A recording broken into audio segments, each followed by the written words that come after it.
Good morning, Giants. Welcome to Wake Up with Giants TV. Have you ever wondered how to turn your deepest loss into your greatest gift? We got a great show for you.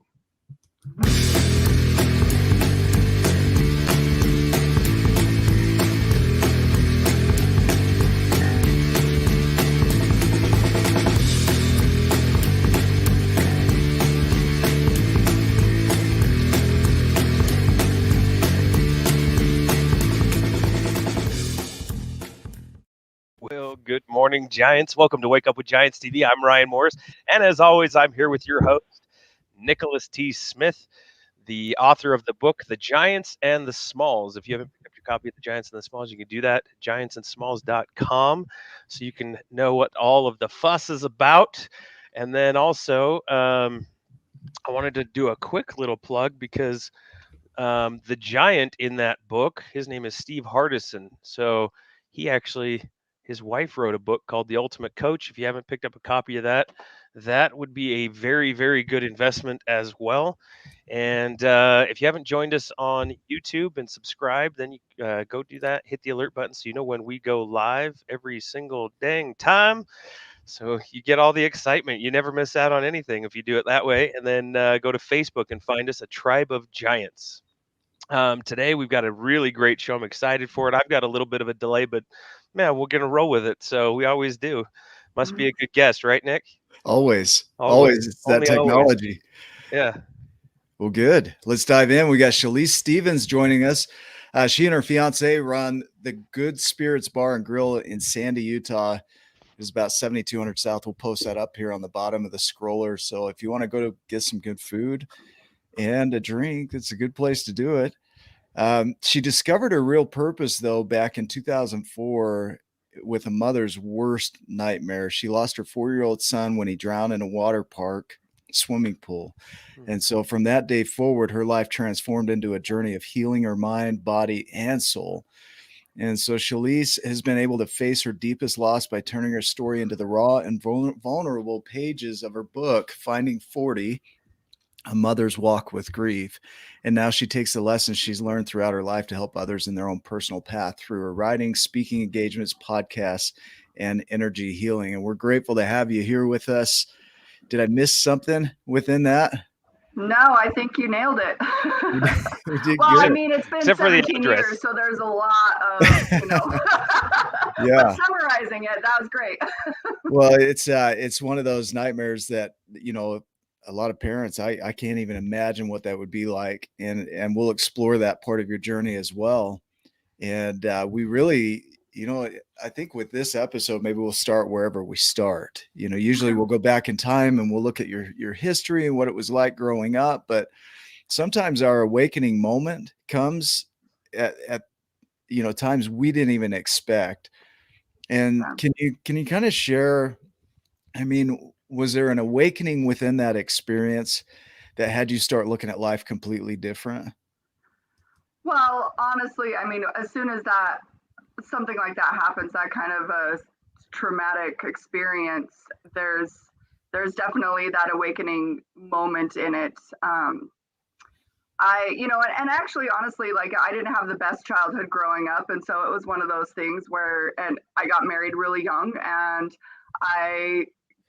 he was my only boy. Obviously, I was only 25 years old and I'd gotten divorced by that point. So it was a challenge. I was a single mom and there was a lot of things going on. And honestly, it was one of those things where I even got to a point where like being a mom is already tough, but being a single mom with everything else that was thrown at me and really, I got married at 19. So I was still a baby and I hadn't even gotten through the emotional healing that I probably needed to before becoming a mom, and then let alone put this on top of it, which is the ultimate thing. Like I would take everything else besides this if I needed to, and then some, but there was, after a while, I mean, honestly, soon after it happened, I knew that there was a reason, and I totally believe that there's a reason for everything.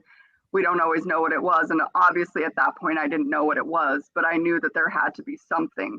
And through my journey and through my healing, I definitely was able to to find that. And it's an ongoing process too. I mean, to this day, there are moments when, you know, it's like, and honestly, if you want me to be honest about a grief healing journey, I'd rather you lie about it. Honesty's always the best policy. Even today, I woke up and I was like, I don't know if I can talk about this today, which I don't say. I talk about this all the time. Yeah. And so then I was like, why? And I mean, there's just other things, you know, I mean, life's been stressful and there's lots of things going on and the holidays are coming and you don't always realize that, you know, things that are hitting you that you haven't been able to heal from come up or are triggered, even if you've healed from them. So, right. Yeah, you hit on, you know, the pre-experience here, you know, being 19, being young, still being a baby. I know 50-year-olds that are getting married that are still babies. So it's not necessarily that, right? I'm a big baby. But I'm wondering with this whole experience, if that laid a foundation for how you navigated it. You know, did it impact I don't even know how to put this as far as, you know, if my child were to pass away, I don't know how I'd handle it. I've never had to face that, you know, and it'd be easy from the outside to say, oh, I'd handle that with ease and I'd be okay. And I'd do this. And I've never had to go through that. Right. Well, and that's just the thing with grief. And with my podcast, I actually talked a lot about that when I was doing it with my friend, because she lost a husband. And so we connected, we have completely different stories, but we connected on that grief journey. And everybody thinks that they know what they would do or how they would have prevented it, because especially when it's an accident. And that's one of my biggest things is like when people are like, oh, well, if it was my kid, I would have been there, or I would have been, well, I was there. Like, and all these things that, you know, people say that they would have done, or it's just not, even when you're in the process, you just can't know until you're going through it. And then even looking back for me, there's times when I don't do this anymore, but at the beginning I was like, you know, I wish, because my journey was not you know, let's you know, find God and do all of these things. And I mean, I already had my own relationship with spirituality and everything. And so my journey was definitely a darker one. And I went down the road of drugs and alcohol, and it wasn't for very long, because then I also 3 months later went with my friend to Africa who almost lost her child. And that's a whole story. All these stories are in my book, and I could go on for hours about my journey. We've got at least one of those. So yeah, let's eat it up. Yeah. But I mean, I look back and I'm like, well, I wish I could have done this, and I wish I didn't go down this, and I wish I would have started my foundation earlier or written my book. Like, I just released my book last year. It took me 15 years to write it. And so going through that, but then I'm like, no, because my journey helps me help others in other circumstances. And healing is messy. Life is messy and chaotic, and nobody it goes through it with, like, you know, flowers and roses and everything. And it's just, you know, that's just not part of it. Not everybody necessarily does drugs, but, you know, some people turn to food, some people turn to other things that help them self-medicate. Well, it's challenging, right? The emotions of something like this, any emotion of loss is impactful. And so there would be some sort of numbing, I would imagine, in most cases, in some form, you know, whether it's food or getting busy with work or drugs or alcohol, we want to soften that intensity. And so I would imagine that would come up for a lot of people. Yeah. So, This comment, Hugh, that just said, that's the same journey, drugs and alcohol actually saved my life. You know, the thing is that I have said that before, and I truly believe that it did. The last podcast that I was just interviewed on, I said those exact same things, because it was my escape. It wasn't, I don't like to call it an addiction, because the addiction for me was the escaping. And so my journey, that's what I made it, or that's how I felt that it was for me, is that it was that time that I was able to take, that I could talk about it, because it was coke that I did, And so like everyone was talking and everyone was, you know, sharing, and I was able to just really dive into those emotions right off the bat and do that. I mean, it was really, my healing journey is kind of, it's funny because like I would do the drugs and do that, and then I would go and have this incredible energy work and massages, because a friend of mine was going through massage school and needed someone to, and she was there the day he passed, and so it was healing for her too, to help me. But I would have these amazing moments of like clarity and everything, and then to process it I would go do the drugs, because it helped me to process through those really deep, heavy, hard emotions of it. So thanks you for sharing that. Yeah, Ryan, what thoughts do you have around that? I was thinking about it, and sometimes we don't talk about the hard. Sometimes we don't talk about the darkness. Yeah. And when you're real about it, when you talk about it, it shines a light on it, because there's so many people that feel like isolated, that feel alone when something like that happens. And it could be all kinds of different things that could happen in your life that are traumatic. Yeah. That could take you down that dark path. Mm-hmm. And so I think it serves. So that's what came up for me, was as you were talking about that, I'm like, yeah, let's explore that a little bit, because there is another side of that coin where it can serve. I mean, it could be fatal. It could be, if you turn to drugs and have, go too far. Oh yeah. Could be extremely Oh yeah, there were definitely scary moments in there where I was like, what am I doing? Actually, all the time I was like, what am I doing? But yeah. Well, there's so much fear around exploring it, even because it's such a taboo topic, for somebody to turn to drugs or alcohol to manage their challenges, which I would imagine the addiction comes from never stepping back in and re-engaging. It gets to the point that your body's so dependent on it that you just can't re-engage. And then that's where the addiction steps in and takes over.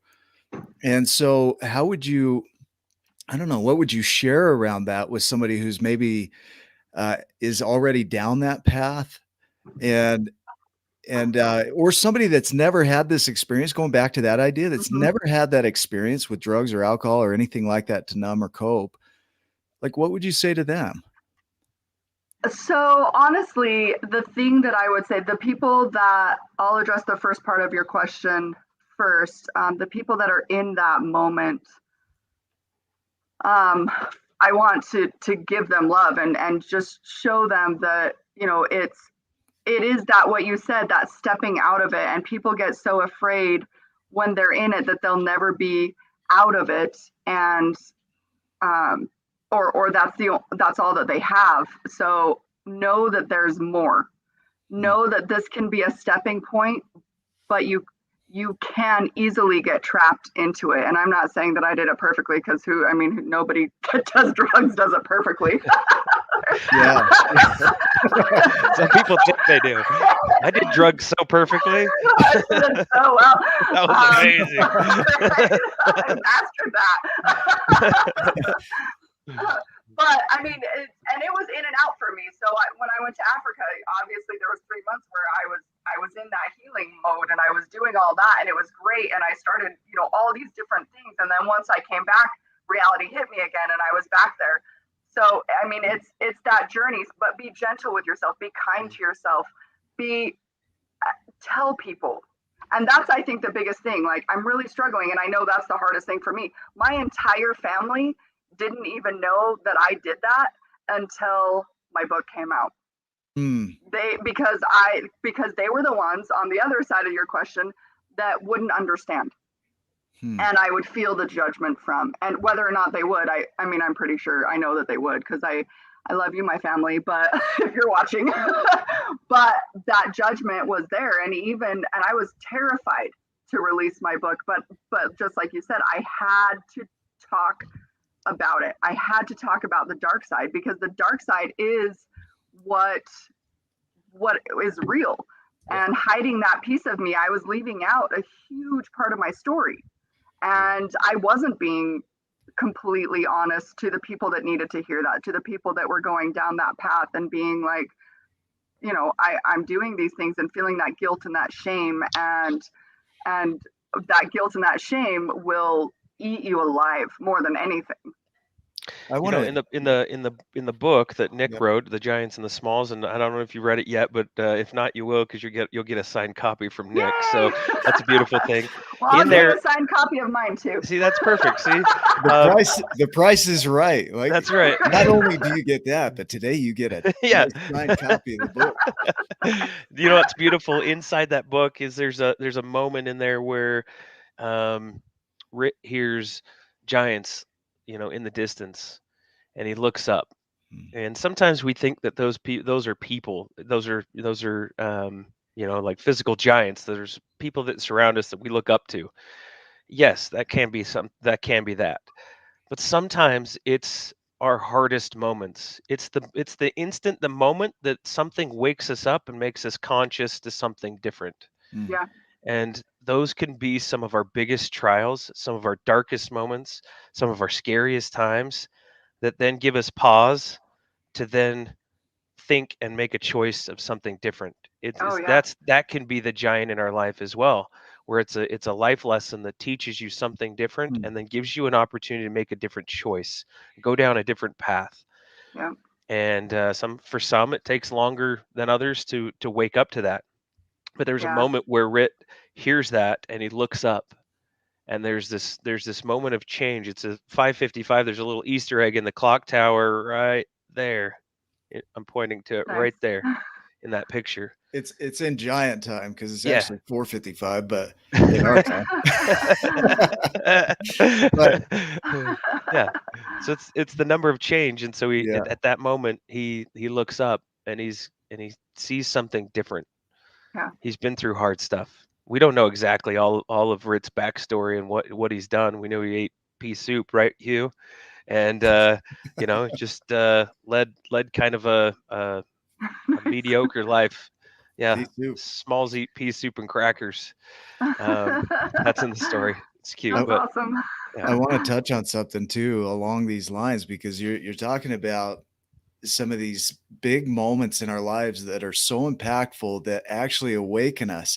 And that's the whole point of the looking up, was the awakening. And then there's this sharing that we want to do. And I think this is where people get into their struggle, is they want to share, and then the people they share with can't hold space, or they can't even hold space for themselves. Right. And I want to hit on the distinction here. I mean, we'll go all over the board here. We'll get there eventually, Chalese. But all over. That's what we do. The distinction, I'm reading about the distinction between grief and mourning, and it's the same coin. Grief is the internal part of it. Mourning is the external. So when you start sharing externally, that's mourning. And I heard it said that grief is the bank account of love that you never got to spend, and you don't know what to do with it. That's fantastic. So what do you think about the distinction between grief and mourning? So I love that definition and that way of thinking, that perspective on it, because honestly, I don't feel like I'm mourn my son anymore. Like, there's definitely those moments where I call it pulling my victim card. So I guess that it could be, also, the same as mourning, or taking that moment of just like, you know what, this isn't fair and this sucks. And I don't want to have to go talk about my dead son again, is the exact words that I used this morning. But thank you for that. That's not my. No, really, thank you. Well, you're welcome. I really love to talk about those moments too, because before my book came out, I also want to, I'm in the works of doing a lot more public speaking and things like that, and I kept thinking, like, what is it that I have, because everybody shares their story, and grief, when they talk about it, a lot of the times they talk about the healing aspect of it and the good side of it. They don't talk about those little things, because that stings people. They don't talk about, I don't want to talk about this because I feel like I'm going to be shamed, or I'm going to say these things, and this is how I'm really feeling about it, and all these different things. But that's why my friend and I started our podcast, is because we're not afraid to talk about the dark side. And that's where I'm like, that's what I have that's different than most people, that sets me apart, is that I talk about the dark side. And in my book, there's chapters about the dark side and those feelings of just complete and utter pain. And so mourning to me is the first part of it in my eyes, or maybe even, you know, sometimes after, like when I do something, I have a foundation that I help kids with congenital heart disease. And after we do these big events, or leading up to it, sometimes even, you know, I have my moments of just like, you know, I'll cry or I'll just feel really heavy. And that could be that could be a part of the mourning process. But grief described as that love makes me like, that just totally like fills my soul, because that is the love that I have for him. And that's the part that I always get, but I miss the physical part of it. And that's, I guess, what I mourn, and the grief part of it. I don't get to, you know, I didn't get to celebrate my son's 22nd birthday a month ago. I didn't get to do these things. Not that he might even want to with his mom. He's 22. He's like, Mom. Yeah, but I don't even get to call him. You know what I mean? Like, yeah. My birthday celebration is, okay, well, let's go put a carved pumpkin on his grave again. And, you know, sometimes it's easier than others, depending on the situations that I'm going through in my life as well. I mean, you know, that always takes a toll on it too. So, and funny enough, you guys, that picture right over there, that's my boy. And the quote there says, "The fire in a child's eyes makes you never forget what it's like to be free." And that, I wrote that like soon after he passed away. And so we blew it up and put it in that picture. And I've had that picture for a long time. And he's very much a part of my life. That doesn't make it easier on the grieving process. And grieving doesn't always mean I'm walking around crying all the time. To me, grieving is a process, and it's a journey, and it ebbs and flows, and it's a roller coaster. Yeah, I'm loving this. I think some of the greatest people I've known have experienced loss in some form. And we taught 300 special ed teachers down in Southern Utah in July.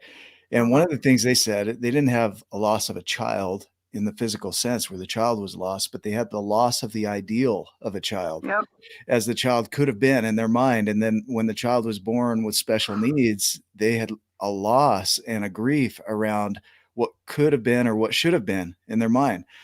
And I would imagine that there's some similarities, whether it's a loss, you know, of an ideal, a loss of a child, a loss of a relationship, that there's going to be this period where people walk through it and they just feel this impact of, it shouldn't be this way. Like, how did this happen?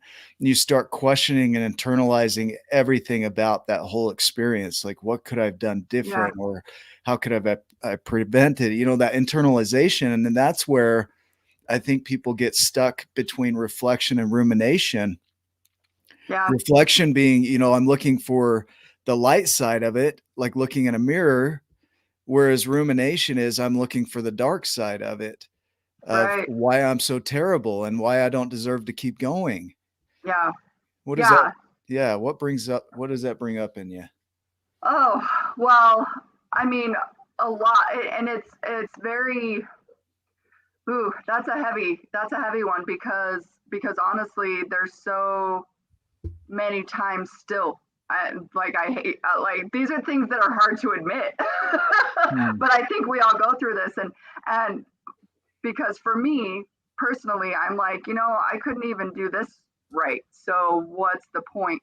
And even though, like, it's not like I'm suicidal, or I don't go to those dark places very often, but when it gets heavy, there are those moments where it's just like, what's the point? And I don't deserve to be happy. And maybe I needed to say that out loud. Those moments where you feel like I don't deserve to be happy, because obviously I lost something so great that why should I be happy? So I'm going to make it so I'm going to self-sabotage.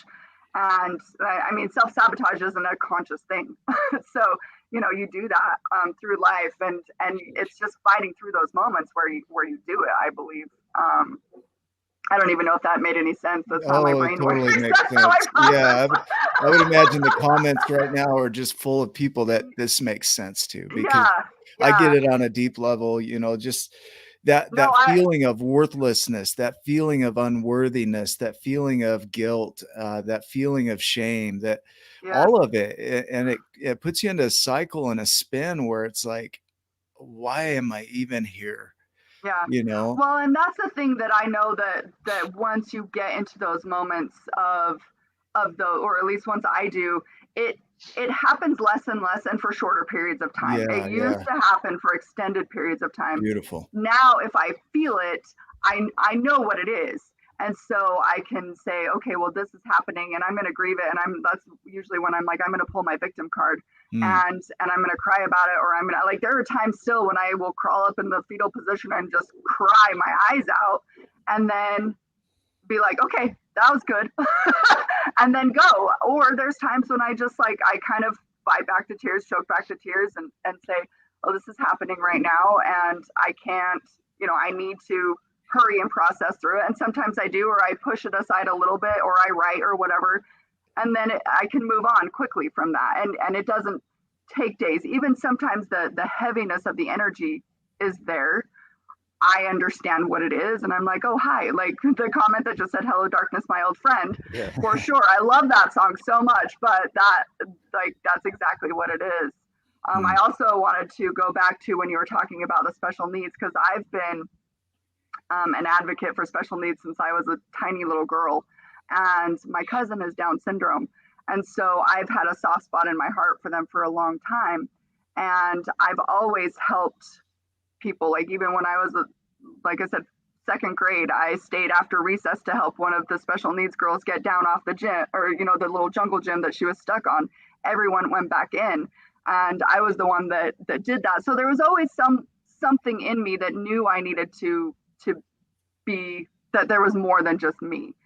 And then I was actually going to be a special needs teacher too for a long time, and worked with a lot of disabled people.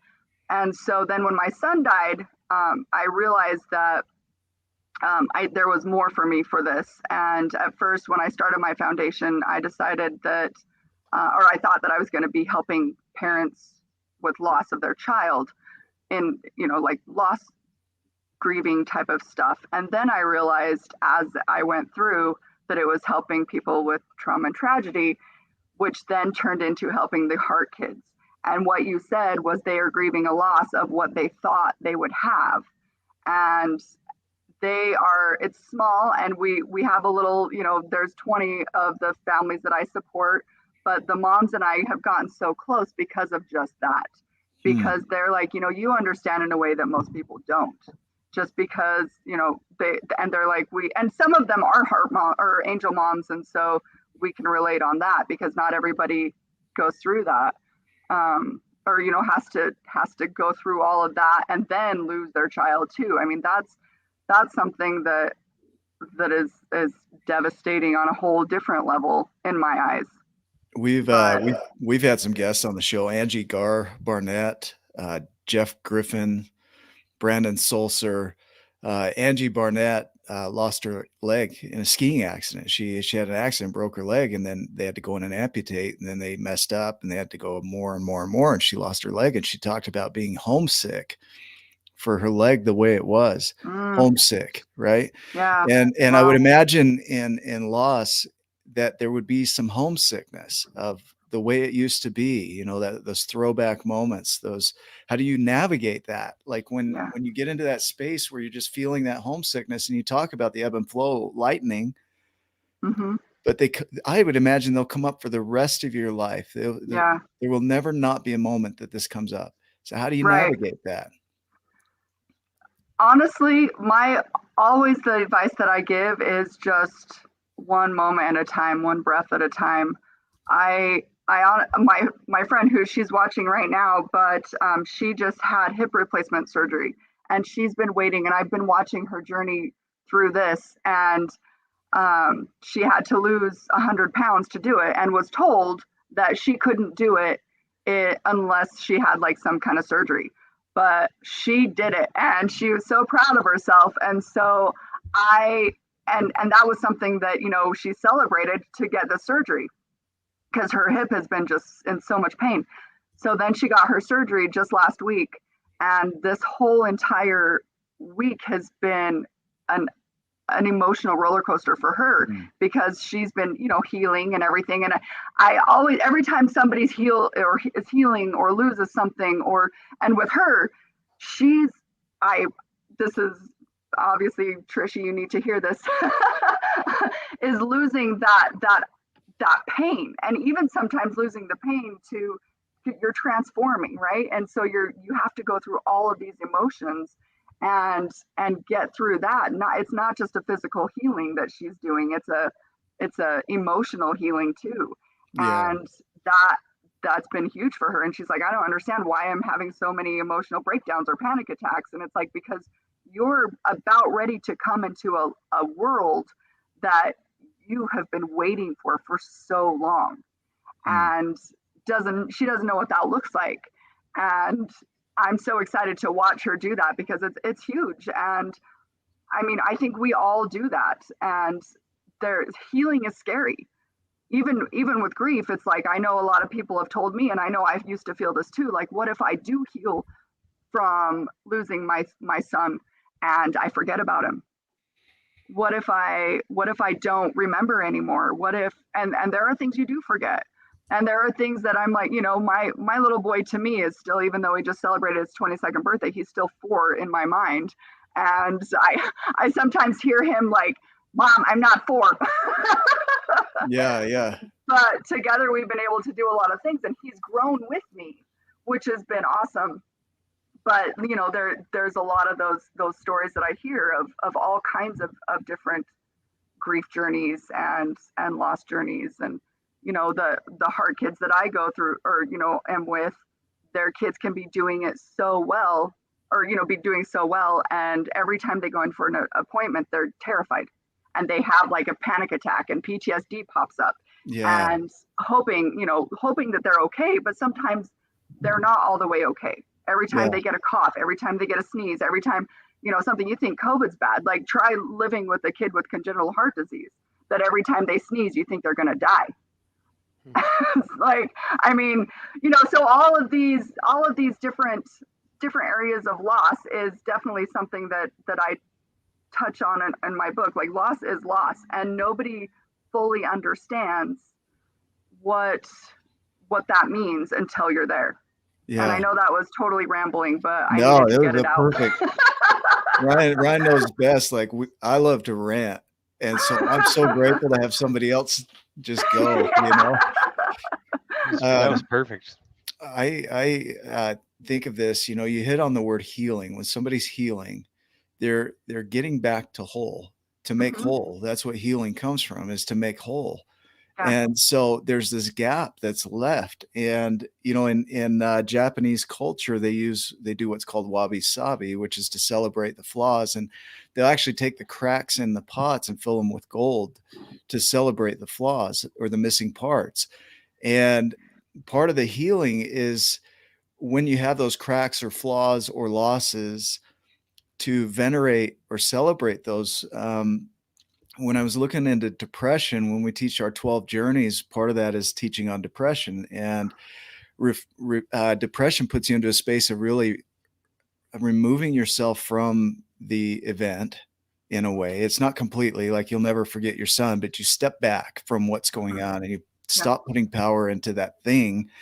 You know, if it was something that you were putting energy into and it's not going anywhere, it would make sense that you'd need to pull away to look at it. Yeah. And then there's this reflection, and then there's this reverence for what is. And this is where I think a lot of people have a hard time letting go, is they feel this need to control so that what happened doesn't occur again. And so there's not this reverence or allowing of what is to be.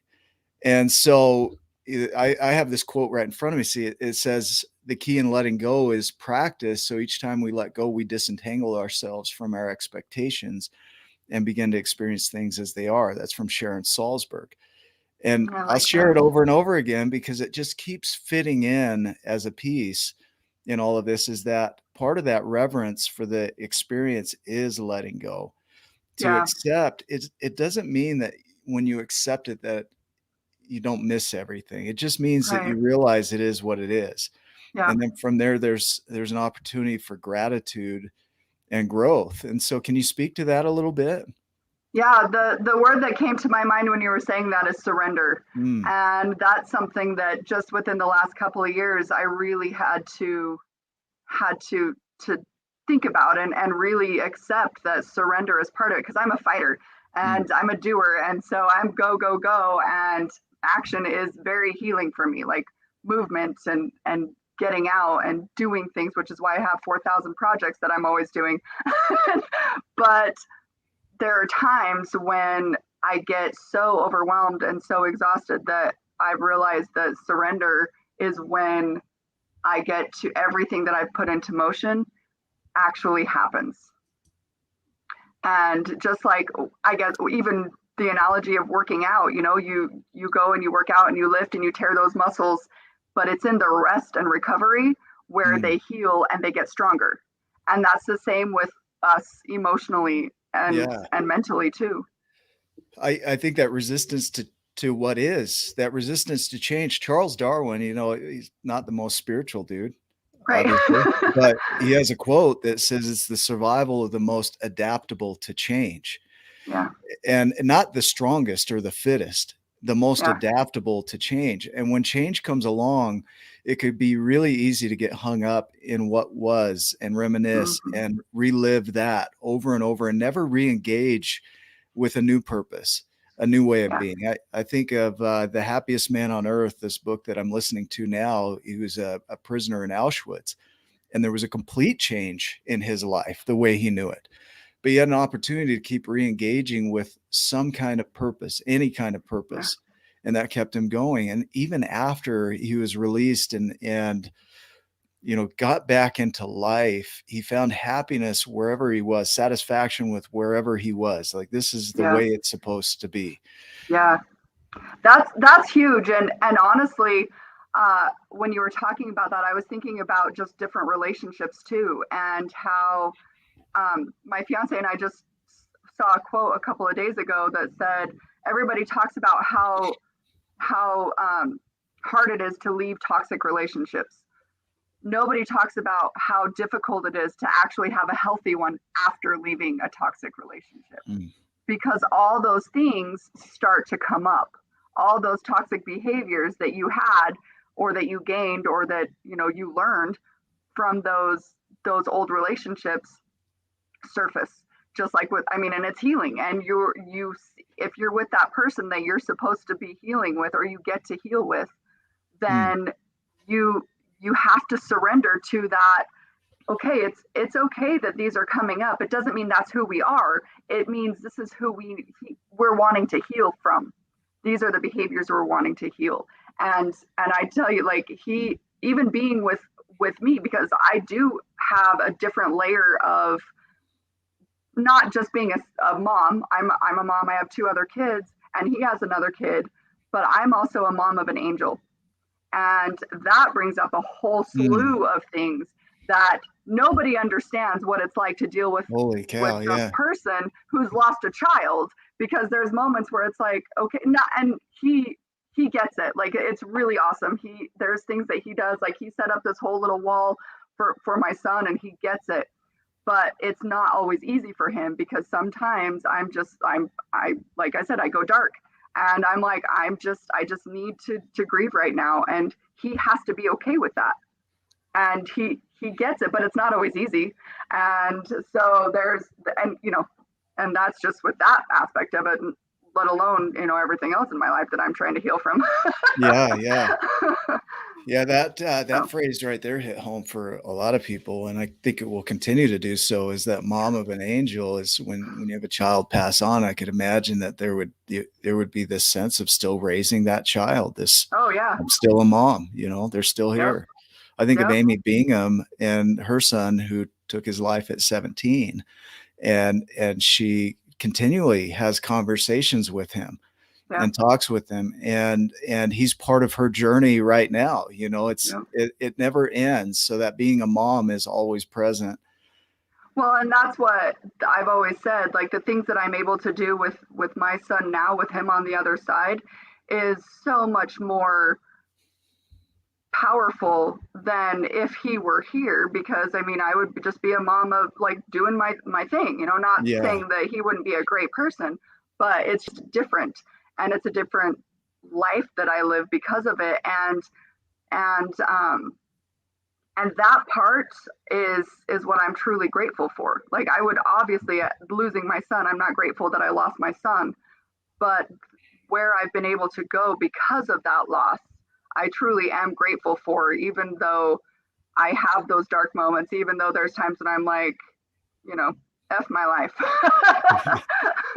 But most of the time now I'm like, I love my life, and I love the struggle, and I love those deep, dark moments that I have, because it brings me back to where I'm supposed to be. And I know that he's helping me every time. And every time I'm like, I don't even know what I'm doing, I get a sign, or I get a whisper or something that's like, or a dream that's like, okay, let's keep going. Yeah. And I mean, even like this moment, like being on this show, and I knew it would happen. Like I'm, having a rough morning, and then, my fiance, he had to go to work. And so he's like, go rock it for your boy. He goes, knock it off, buck up, and go rock it for your boy. I'm like, don't tell me to buck up. Like, you don't get it. But then, I mean, it's like, okay, fine. Yeah. Man, it's it's a beautiful journey. I see a pattern in it. I look for the patterns in it. Yeah. Hugh mentioned the fractals of it. I look at the facets. When I think of humans, it's more facets, like a gem. Yeah. That there's different angles of us that we look at, and fractals for pathways and things that we do energetically. But as the facets, that mourning is a facet, and grief is a facet, and gratitude is a facet. But we're so complex as humans, surprisingly simple and surprisingly complex as humans. Yeah. Mm-hmm. I mean, the reality is that we're going to feel grief. We're going to feel mourning. We're going to feel gratitude and happiness. We're going to feel fear. Like, we feel a range of emotions. Yeah. And in denying that we're going to do that is where we lose our humanness. Yeah. And when we hide it from other people, there was an experiment called the Rat Park experiment, where they hooked rats on heroin, got them addicted. The only thing they had was isolation and heroin. And every time they went for the heroin, and they ended up killing themselves with the heroin. And then they took rats and they put them in an experiment with other rats and toys and food, and heroin was available. It was in the park. It was in the place, but not one of them went for it, because they had that human connection, or not human, rat connection. Yeah. Obviously. But I'm tying it into us, is that that connection, that ability to share our deepest, darkest parts and have somebody hold space for it. That, hey, it's okay for you to have that.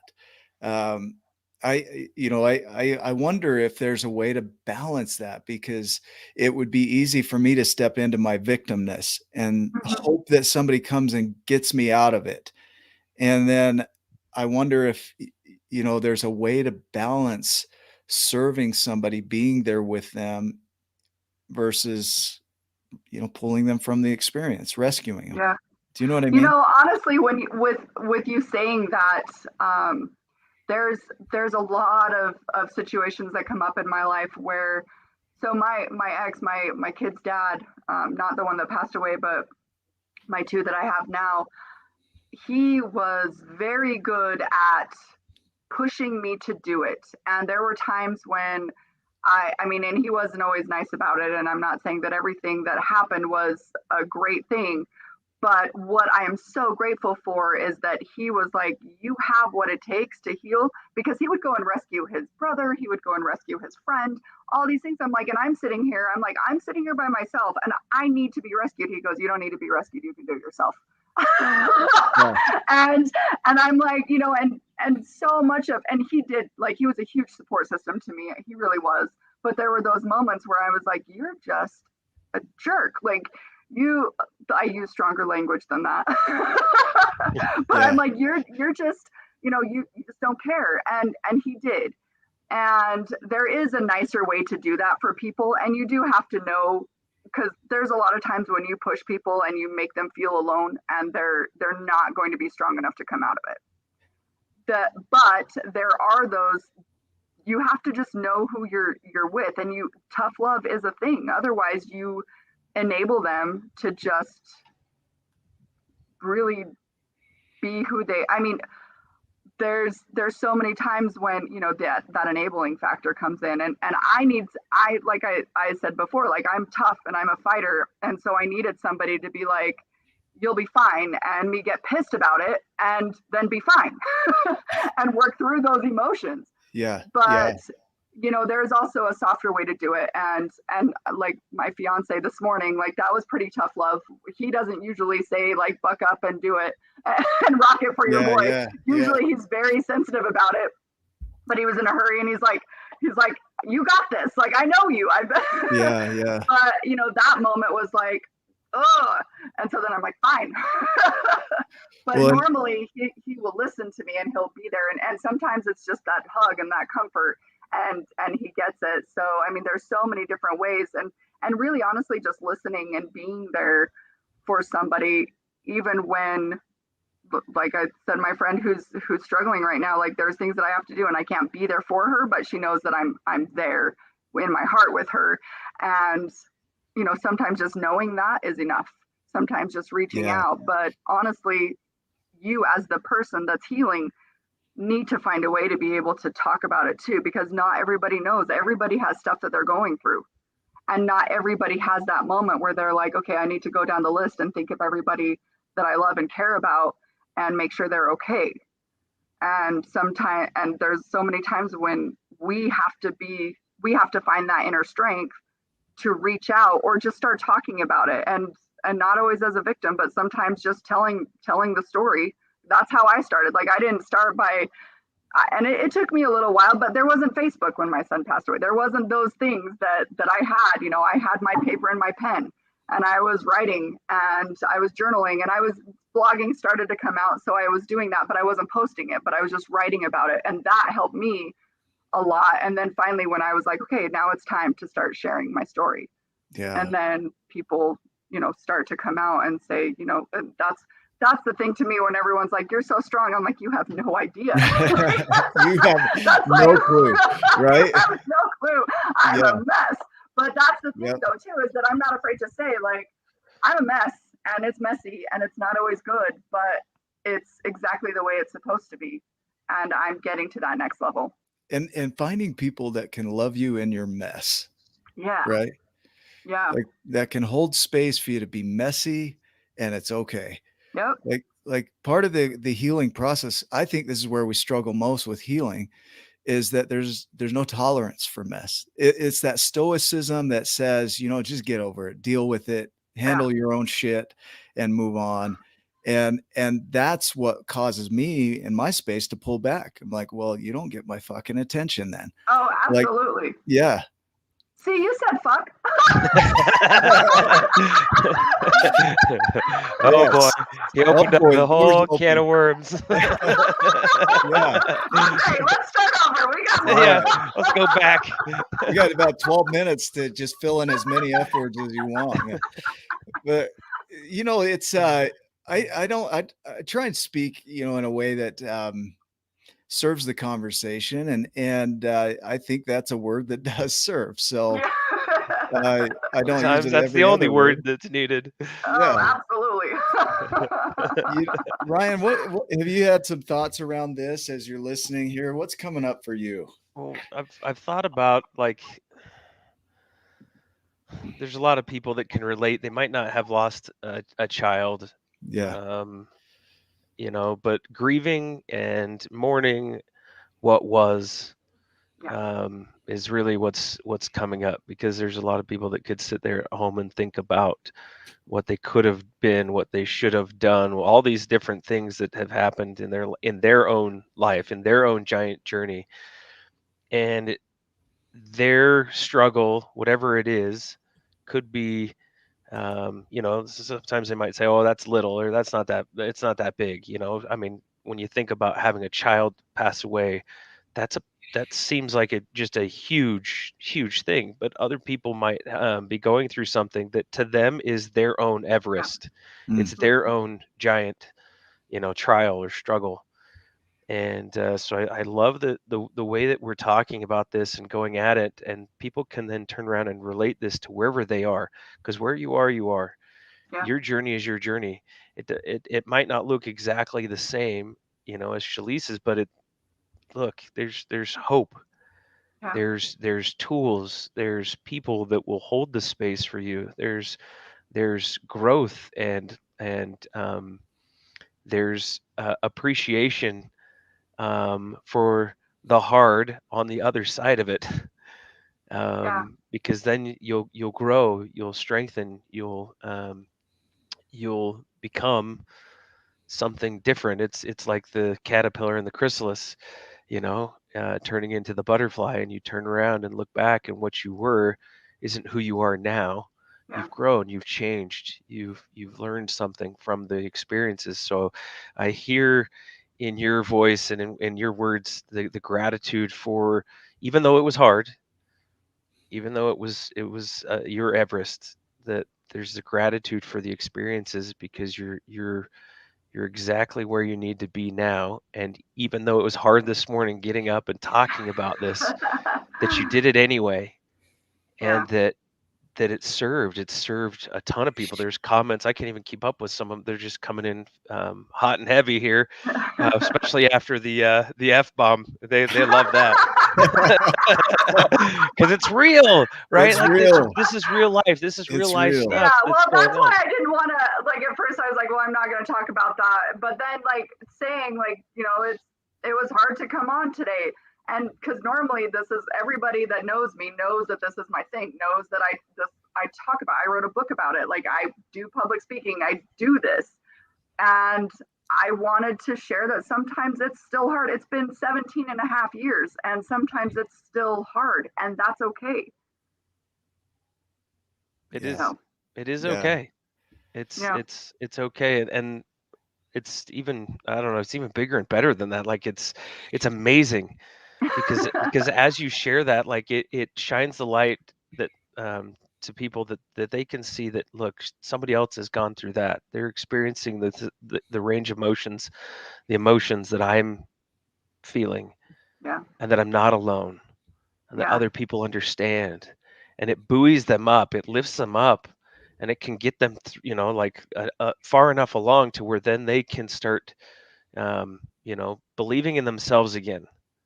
Yeah. Because sometimes that could be I'd imagine that, like, and just from my own experience, and so I'm imagining it's the same for others, because sometimes that's what goes on in my brain, like what I go through, everybody else goes through, I'm sure, but I don't know if that's true, but there's like these Are you reading my mind right now? yeah, I am.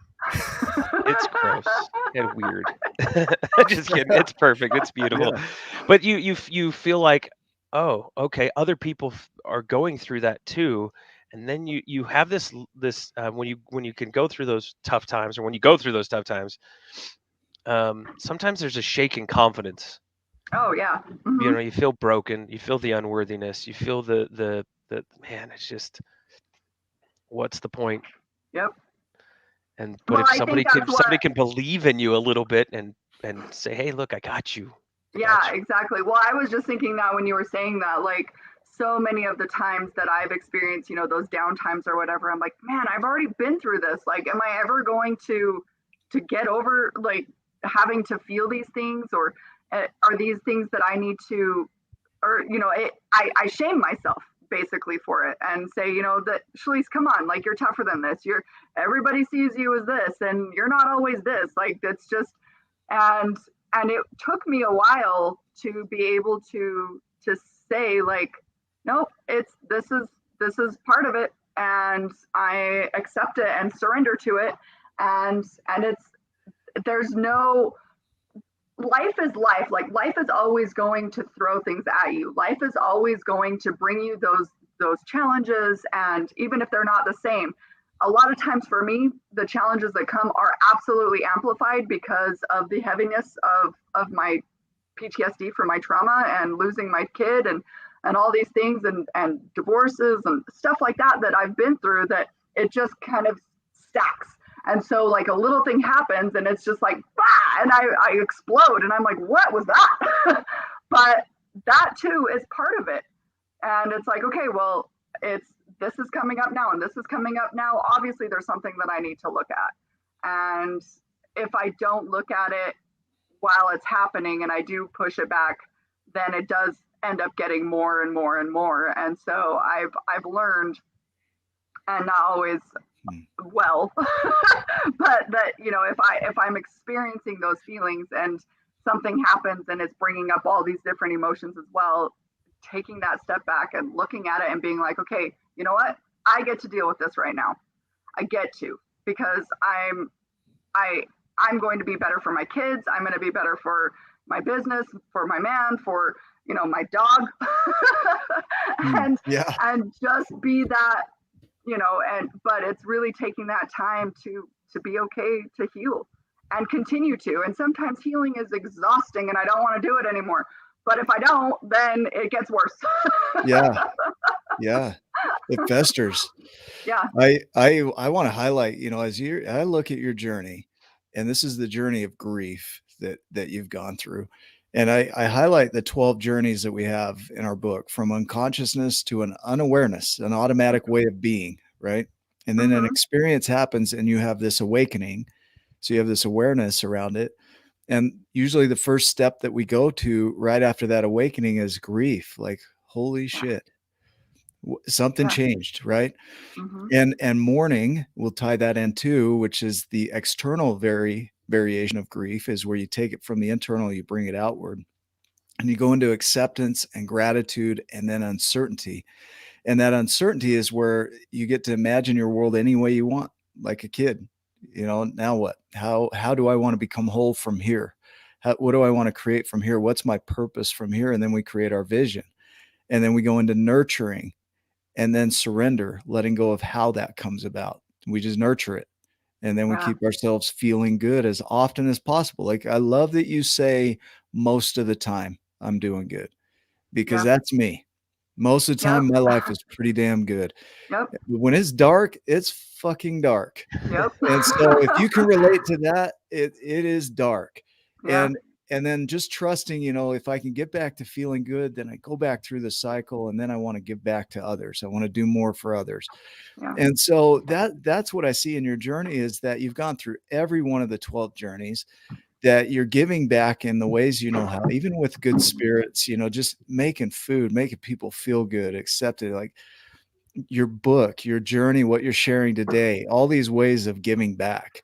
Well, that's what I love so much about being a part of Good Spirits and why I'm so passionate about it. And I'm glad Crystal is the owner and she loves helping the community. And we are huge into helping the community and just being that little local bar that is a family to people. And that's why I'm so passionate about it and why I'm so excited to be there making food with, you know, with my fiance, and just being, because I mean, it really is the smiles on people's faces when you give them food. It's so fun. But even like we're a part of the, you know, community project for West Jordan and feeding the elderly, and we do lots of fundraising events, and we're doing Sub for Santa right now, and like we're always doing something because we know that what we're capable of is so much more. So I love it. Brian, final thoughts? You know, this whole conversation, it's needed badly. You know, coming out of COVID, well, I don't know if we're even coming out of it anymore these days. Oh my gosh, all the variants and everything that's going on. It's just one of those things we need to surrender to. I'm sure I got flagged just saying something about it. I'm sure we got flagged and blocked and dropped and who knows what else. But yeah, your screen's going dark now. Yeah, see, here's the darkness coming in. But you know what's interesting is that these conversations are needed, like more than ever. And as we can shine that light on these topics, and the light fills up the darkness, the shadows go away. We can help people realize they're not broken, they're not unworthy, they're loved, that they're seen, that they're heard, that they've got a tribe, they got people, that they're right on time, that they're exactly where they're supposed to be, right, Nick? And we made some totems here that tell us, yep, exactly where we need to be. That's great. And that's what our X is. And you'll see those in the comments, and people at home, thanks to the stone from Pride Smith. But these conversations, they serve and they help. And so our joy, like, we find so much joy in having these sometimes hard conversations. Yeah. Because then other people can have their moment where they wake up, where they look up, Yeah. and they can see something different and start down a different path. So thank you for having this conversation with us. You're welcome. Thank you for having me on. Yeah. And thank you for being live, so I couldn't just cancel. We do our best. I didn't know that. Yeah. So in fact, we're going to use that as leverage going forward. Hey, we're live. You got to be here. Right. Yeah. Yeah, it's beautiful. I absolutely love this, what we do, just sharing. That's all we're doing is we're talking about our philosophies for life. They're varied, but they're similar. Yeah. And I see, we've done 102 episodes now just here, plus, 40 plus on the radio show where we dive even deeper on topics. Yeah. But it's just like, I'm surprised every time. I have some confirmation around the ways that I view the world, and sure, that's exciting, but I love it when I hear something I've never heard before. Right. Or get a new insight that I wasn't expecting. And there always is those moments, because that's where growth happens, and you're constantly learning and growing through life. I want to show you really quick the cover of my book, if that's okay. Yeah, absolutely. Because it's about what we're talking about. So I actually did this painting right after I got divorced from my kid's dad, but it's the darkness and then the fairy, the wings coming out. But it's because it's the darkness and it's the sorrow and it's that, and there's always light, but you have to fight through it to find it. So yeah, I love it. Thank you. For those that are watching, thanks for being a part of this. As always, remember, you are exactly where you're supposed to be, and you're right on time. So keep moving, keep stepping. We will see you in the next episode. Love you too. Thank you so much. You're welcome. Hang tight.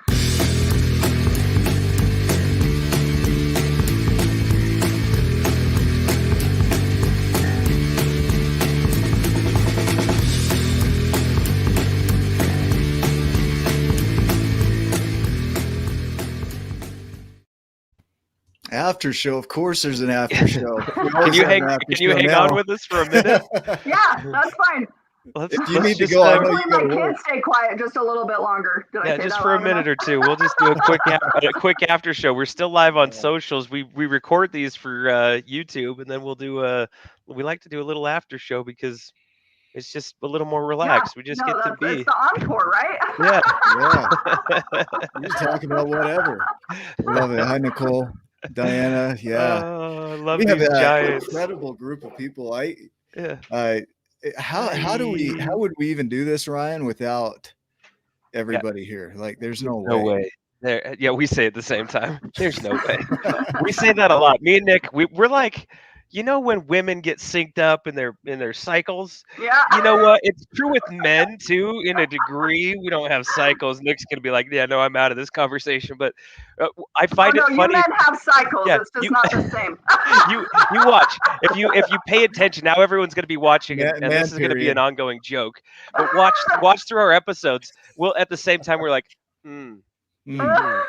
yeah, at the exact same time. We'll click the same buttons at the same time. That's what we were laughing about before. You'll start seeing these little nuances in our shows because we spend so much damn time together. That's awesome. It's so funny. He hates me, I'm sure. One time I was doing speech to text, and I'm like, "Hey, man." Period. And it spelled it out. And I said, "Hey, man." Period. He called me a man. Period. That's the running joke too. Yeah, so that's Ryan and Nick. Yeah. No, I love it. Just there's so many ways. I see so many ways for people to be giant, and we've got some things in the works too coming up that are awesome. We'll share probably this next week, Ryan. Yeah, we're gonna get it's gonna get exciting around here because there'll be some beautiful, amazing things. We talked about how we can't do it alone, and so we need more of you, more people, more perspectives, more views. Except for these. Except for those. Chalese, so how you guys just started your company, right? So you're working today. I don't think people know that, but you're going. You don't get time off. When we're done, I'm heading over. So we have brunch that starts right now it's starting, but I'll be there when I get there. Hey, that's not far from my house. You might be seeing me a lot for brunch. That'd be awesome. I have to bring my kids. Good Spirits has been here for about 3. Sorry, I don't mean to interrupt. No, yeah, whatever. Yeah, but we've been here for almost 3 years. It'll be 3 years in February, but our grill went in May. So we opened on Cinco de Mayo for our grill. So yeah, it's a lot. Yeah, I bet. Everyone thinks it'd be so fun to cook for people until you start doing it. That's what we thought too, doing the show, and then it's like, oh my gosh, the work behind it. We need help in a bad way. We're just two weird dudes. We are two weird. We are weird dudes. Weird, strange. For some reason, people still hang with us. Yeah, thanks, guys. Because this world is filled with strange people. It's amazing, huh? Yeah, man, I was going to say something, and it was witty. It's not but anymore. It's gone. You put it in the comments, Nick, like everyone else. Aww. No, we're your weird dudes. We should do paint night in December. Stay weird weirdos. Awesome. Yeah, when is paint night? It's December 14th, and we're doing a really fun theme. The painting is Drink Up Grinches, and then my fiance is making roast beast dips. Yes. Oh, nice. Nice. That's amazing. December 14th. December 14th. Oh, paint night, and it's filling up. So if you guys want to come, you gotta. Yeah, we might have you throw a link in the comments. Oh, yeah, you have to go back and we'll get you tagged on all this stuff. Yeah, we'll get you tagged all over here. What was your son's name? Do you mind if we honor his name? Oh no, his name was Caleb. Caleb the Giant? Yeah, it is. Yep, Caleb with the K. That's my boy. Yeah. And he is giant. Like, there's a another really cool story. Yeah. It was his angel day, and I was going over to my friend's house because I always do something on his day, but I was going over there, and she's an artist, and she had this chalkboard in her front. And when I got there was his name and big wings and everything. And she goes, when I was drawing it, I started with little wings. And I kept hearing this voice say, no, bigger, bigger, bigger. Really? And finally the wings were like huge. And she's like, that's him. He's a huge angel. Got big wings. Holy cow. You have a way of celebrating like things like Angel Day, man, I just picture the beauty of that. Like, it's no different from a birthday. That's a beautiful thing. Yeah. Yeah. I found that's one of the things that I guess I woke up to as well, is that I love celebrating things, because this life is short, and if we don't honor the moments that we have, even in the dark moments, there's always something to find. There's always a silver lining, and there's always that love and appreciation that you can show for your life, and it makes it fun. And if you're not having fun in life, then you're doing it wrong. I'm sorry. It's stressful and it's crazy and it's overwhelming and it's messy, but you got to find fun. Speaking of fun, there's Capri. Yeah. Hi, Capri. She's amazingly fun. You got a red tongue. Were you eating candy already this morning? Yeah, like that. Everything is candy. Yeah, you gotta have the sugar, the candy, American right? candy. It doesn't matter. Like any candy. I think she's got 2 teeth left. Yeah. Well, brush those 2 if you want to keep them. Just the 2 of them, though. She has a toothbrush, and that's literal. Like tooth. Oh, here comes the dad jokes again. Dad jokes. Yeah. Well, guys, this is awesome. Thank you for being on with us. You're welcome. And somebody asked in the comments I saw that they wanted to know how to get my book, and you can get it on Amazon or Barnes and Noble. It's Finding 40, A Mother's Walk with Grief. So I know that you have that up there, but or you can just put in my name and it'll pull it up. So Do you spell that awesome sauce? Is that how you spell it? AWES. Yeah, I do. Sure, pull up. Yeah, my dad jokes are off the game today. They're just, you're on point, bro. You're perfect. Cool. Well, I owe her a walk, so I'm gonna go do that. All right. You guys can keep the show going if you want, though. Well, she's gonna get to work. As much as I would love to, I have to get to work. Boo for jobs. Boo. All right. Get crooked. Love you. Thank you. We'll Love see you you guys. again. Have Bye, a great guys. day. Love you too. Thank you. Bye.